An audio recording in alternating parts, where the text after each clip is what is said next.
importante compreendermos isso, porque, para mim, na minha experiência, estudo sobre Cristo, justiça nossa, isso fez muita grande e tremenda diferença. Deus não nos pede que, acima da promessa dele, façamos a promessa. Deus quer que aceitemos apenas a promessa. Isso é chamado na Bíblia como ouvir. O que tem ouvido precisa ouvir a palavra de Deus. Mas, em Romanos capítulo 10, essa experiência de toda a humanidade, lembra que não são mundanos que fazem isso. Romanos capítulo 10, versículo 1 ao versículo 3 diz assim: Irmãos, o bom desejo do meu coração e a oração a Deus por Israel é para a sua salvação, porque lhes dou testemunho de que têm zelo de Deus, mas não com entendimento. Então, as pessoas que estabelecem sua própria justiça, como os judeus no Monte Sinai, nos dias de Cristo, as pessoas que querem se salvar como Nicodemos por méritos próprios, e nós às vezes tentamos salvar-se mesmo com os nossos pecados, e vimos que parece que a lei é culpada e queremos anular a lei, ou queremos colocar a lei num lugar indevido. São pessoas que têm boa intenção, querem agradar a Deus, mas rejeitam sempre a pedra de esquina, a pedra fundamental. Queremos construir um templo rejeitando Cristo, que é a pedra viva, a pedra que os edificadores rejeitam, mas que para Deus é a pedra principal. O templo que estava sendo construído nos dias de Salomão só poderia ser suportado pela pedra que eles rejeitaram. E o templo só permaneceu quando foi-se buscar a pedra que suporta o fardo. O único portador do fardo da humanidade é Cristo. Enquanto rejeitarmos, nós não teremos descanso, porque todo o peso precisa ser depositado para Cristo. E foi do agrado de Deus que ele recebesse nosso vitupério, nossa vergonha, porque o castigo que era nosso foi imputado sobre ele. Para que aqueles que se entregam a Cristo, o bom trato de Deus para com Cristo seja o nosso. Então, pessoas muito sinceras procuram construir sempre uma outra ponte do abismo para a eternidade. Mas Jesus continua a dizer: eu sou o caminho, a verdade e a vida. Não temos outro caminho para nos salvar, o único caminho é Jesus. E a forma como esse texto está exposto no grego, ele apresenta, como tem sido traduzido, um mais exclusivo. Jesus não é um dos caminhos, não é uma das verdades, Jesus não é uma vida. Jesus é o próprio caminho, é único. É a própria verdade, é única. É a própria vida, é única. Porque a vida está em Cristo. Versículo 3 de Romanos 10. Porquanto, não conhecendo a justiça de Deus, procurando estabelecer sua própria justiça, não se sujeitaram à justiça de Deus. O grande problema é não entendermos o que é justiça de Deus.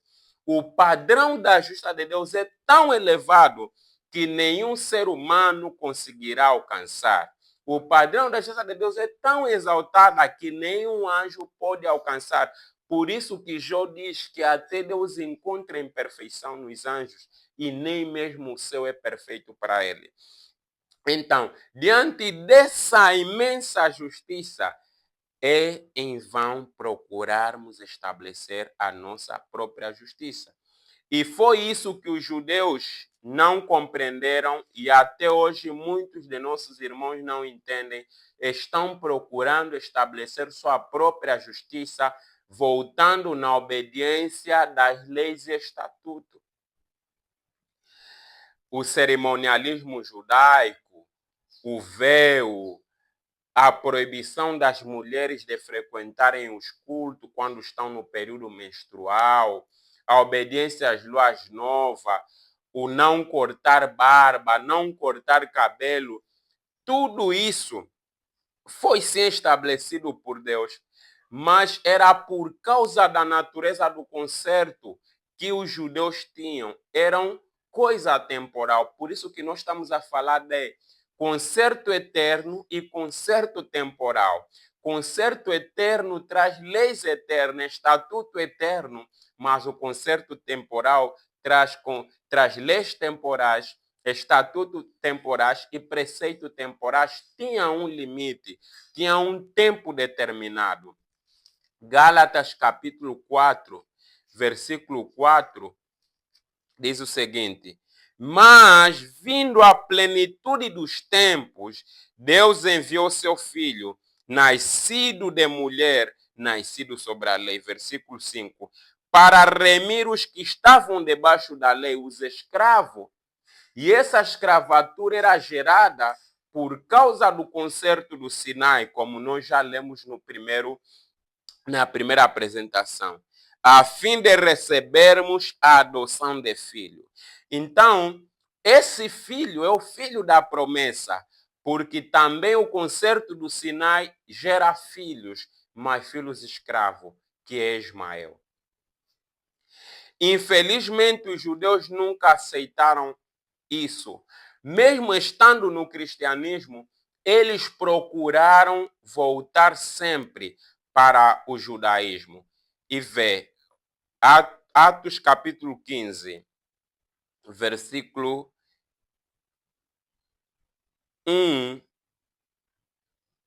diz o seguinte: então, alguns que tinham descido da Judeia ensinavam assim os irmãos: se não vos circuncidardes conforme o uso de Moisés, não podeis salvar-vos.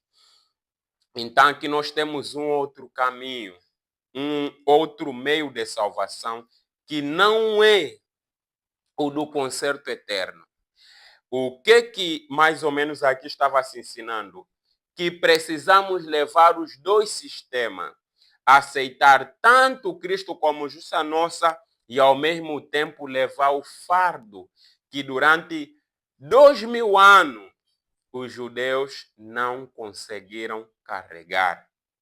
Então, tal como hoje muitos querem voltar para o pátio e receber seus fardos pesados, não aceitando o Cordeiro que tira o pecado do mundo, também nos dias de Cristo e dos apóstolos isso sempre aconteceu.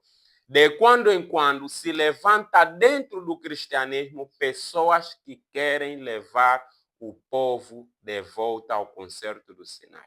E não tem sido diferente dentro do judaísmo, dentro do adventismo, tanto na linha regular como na linha irregular. E em 1888, Deus promoveu um êxodo na Igreja Adventista do Sétimo Dia para que nós saíssemos do Egito em 1844 e em 1888 nós chegamos no Monte Sinai por meio de Jones e Wagner, Ellen White e Prescott.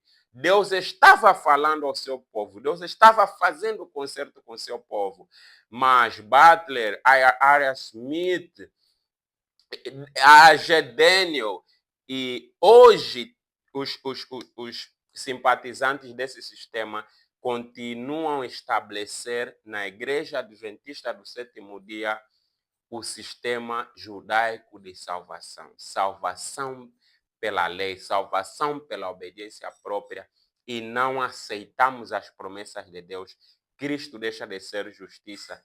E Cristo católico tem sido trago em nossas denominações. Infelizmente, também na linha irregular, temos irmãos querendo aumentar e se achar justo porque não cortam barba, não usam laminagem, porque as irmãs são mais santas por usarem véus, por obedecerem às leis, os sábados mensais, a obediência às festas dos tabernáculos é o mesmo. Nada de novo há debaixo do céu. E os apóstolos compreenderam muito bem, por isso que nesse concílio se ficou claro. Por quê? Tal como existe dois concertos, o concerto temporal e o concerto eterno, cada concerto tinha um sistema de salvação, tinha um templo, tinha um ritual e tinha mediadores e tinha leis e estatutos. Só que um era temporal e outro é eterno. Tudo que nós fizemos, mas que está alinhado ao concerto do Sinai, é um concerto que vai gerar escravidão. Peca, levanta, confessa, peca, levanta, confessa. Cristo não vai vir. Se nós nos mantermos no concerto do Sinai, peca, levanta, Deus te aceita assim, peca, levanta, e ao mesmo tempo exaltamos lei dos mandamentos, Deus não aboliu. Isso é concerto do Sinai.